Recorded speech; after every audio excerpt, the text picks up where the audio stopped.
Hello everyone. Today I am going to teach you water which is related to class 2. Dear student, आज के इस video की शुरुआत हम लोग वाटर से करने जा रहे हैं, जिसका अर्थ होता है जल। और जैसा कि हम सभी जानते हैं कि इस धरती पर जो है जल मुख्य रूप से दो तरह के गैसों के कॉम्बिनेशन से बनता है, और उसमें पहला गैस जो है हमारा वो है हाइड्रोजन और एक दूसरा है ऑक्सीजन। इस हाइड्रोजन और ऑक्सीजन के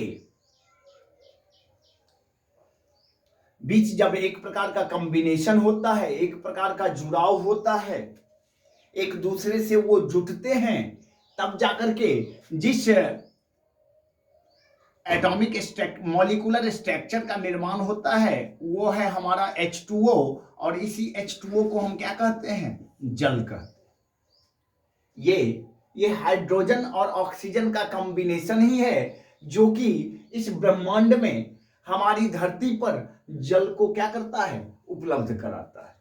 तो ये तो इसके कॉम्बिनेशन से रिलेटेड बात हुई। जब जब जल की चर्चा होगी तो हम जल को जिस मॉलिक्यूलर फार्मूला से डिनोट करते हैं उसको H2O कहते हैं। यानी यहाँ 2 लिखा हुआ है तो 2 भाग हाइड्रोजन और 1 भाग ऑक्सीजन जब एक दूसरे से कंबाइंड होते हैं इस ब्रह्मांड में, इस सोलर सिस्टम में, जब हाइड्रोजन और ऑक्सीजन का कॉम्बिनेशन होता है उस स्थिति में जो है तो जल के अणुओं का क्या होता है? निर्माण होता है। तो ये तो हुआ फॉर्मेशन ऑफ वाटर, जल का निर्माण कैसे होता है। अब हम देखेंगे कि इंपॉर्टेंस ऑफ वाटर क्या है। तो जब जब हम इंपॉर्टेंस ऑफ वाटर की चर्चा करते हैं, जल के महत्व को देखते हैं, तो हमारे लिए जल जो है, जल के महत्व, इंपॉर्टेंस ऑफ वाटर, तो इस जल की महत्ता बढ़ जाती है। बहुत सारे ऐसे डेली एक्टिविटीज हैं जिसको कि हम परफॉर्म करते तो हैं, लेकिन वहां पर जल की भूमिका क्या होती है? महत्वपूर्ण होती है। तो सबसे पहला देखेंगे, it is the most important, it is the most important gift for Mankind. जल जो है वह सभी मानव समुदाय के लिए बहुत ही उपयोगी है और प्रकृति का जो है सो एक अच्छा उपहार है, gift. It contains almost 71% of the total earth surface.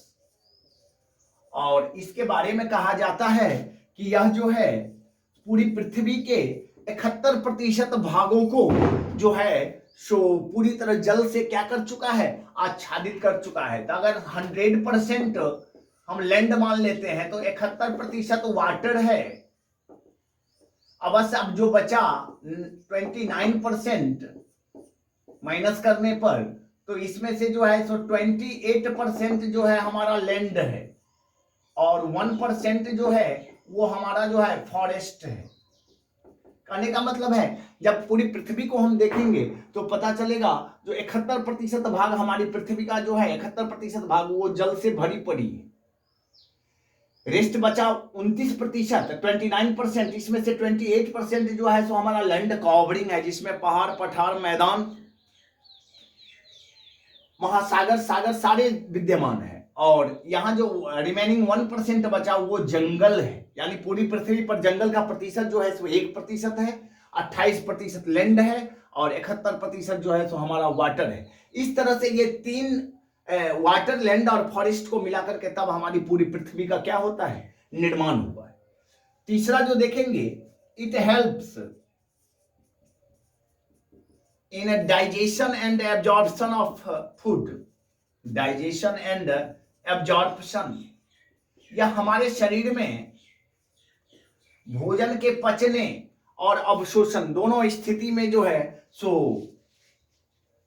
क्या करता है? मदद करता है। साथ ही साथ हमारे शरीर में इट सप्लाइज ऑक्सीजन, हमारे शरीर में यह ऑक्सीजन को भी क्या करता है, फ्लो करवाता है। It supplies oxygen in our body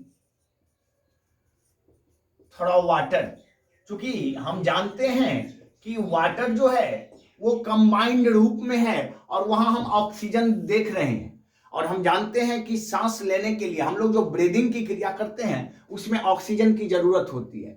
तो प्राय जब हमारा शरीर ऑक्सीजन को लूज करता है, प्राय गर्मी के दिनों में, उन दिनों हम ज्यादा से ज्यादा पानी पी करके और तब हम अपने शरीर में ऑक्सीजन के परसेंटेज को क्या करते हैं, मिनिमाइज करते हैं। जरूरी भी है, क्योंकि बहुत सारे ऐसे फंक्शंस हैं, जैसे कि हमने डाइजेशन को लिया, हम कुछ भी लेते हैं, पानी लेते हैं, वो तब पचेगा जब हमारे शरीर में ऑक्सीजन जो है सो कंप्लीट अमाउंट में मौजूद रहेगा। एब्जॉर्प्शन देखेंगे कैसे हमारे स्टोमक से जो है सो स्मॉल इंटेस्टाइन में और स्मॉल इंटेस्टाइन से लार्ज इंटेस्टाइन में फूड मॉलिक्यूल्स पहुंचता है, उसको हम एब्जॉर्प्शन कहते हैं। ये एब्जॉर्प्शन की क्रिया भी वाटर के ही चलते हो पाती है। क्यों?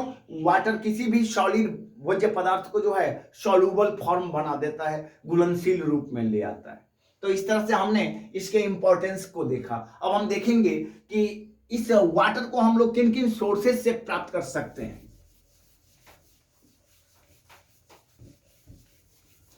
सोर्सेस ऑफ वाटर देखेंगे।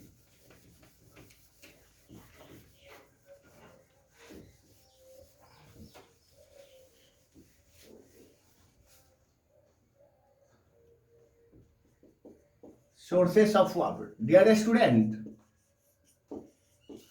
जब हम जल के स्रोतों को देखेंगे तो हमारे पास में इस धरती पर जल के बहुत सारे सोर्स मौजूद हैं। उसमें है, पहला है रिवर्स, दूसरा है लेक्स, तीसरा है ground water,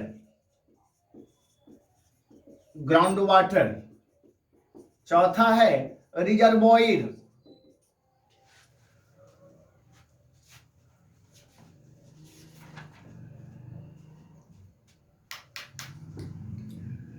pumping from Wales. ये कुछ एक इसके स्रोत हैं। क्या है?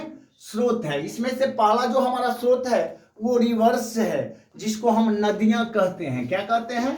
नदियां।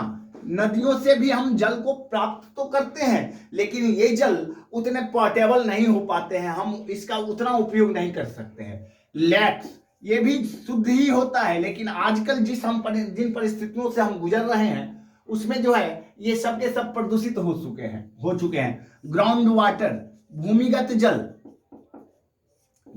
जल ये जो होता है ये शुद्ध होता है, जिसको हम लोग तरह तरह के इक्विपमेंट और डिवाइस लगा करके, जैसे कि ट्यूबवेल है, हम लोग नलकूप चलाते हैं, चापाकल है, इसके थ्रू हम भूमिगत जल को कहां ले आते हैं? जमीन के ऊपर में ले आते हैं, फिर उसको हम कंज्यूम करते हैं।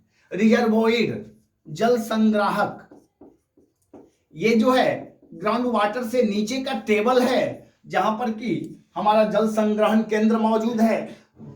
स्पेशली जब बारिश होती है तो वो सारा का सारा जल इसी जल संग्राहक में जाकर के क्या होता है? डिपॉजिट होता है। और जब वाटर की स्कार्सिटी होती है, जब वाटर का लेवल घटता है, उस स्थिति में यही रिजर्वोयर जो है, जल संग्रहण केंद्र जो है, हमारे वाटर टेबल को क्या करता है? मेंटेन करके रखता है। और सबसे लास्ट में है पंपिंग फ्रॉम वेल्स, नलकूपों से, कुआं से जल को क्या करना? बाहर लाना और फिर उसको अपने डेली एक्टिविटीज के लिए उपयोग करना। डियर स्टूडेंट, आज के इस वीडियो में बस इतना ही। पुनः हम नेक्स्ट वीडियोज लेकर के प्रेजेंट होंगे, जिसमें हम स्टेट्स ऑफ वाटर के बारे में जानकारी प्राप्त करेंगे कि जल कितनी अवस्थाओं में हमारे बीच मौजूद है। इन इंपॉर्टेंट फैक्ट्स के बारे में हम दूसरे वीडियोज में चर्चा करेंगे। तब तक के लिए धन्यवाद।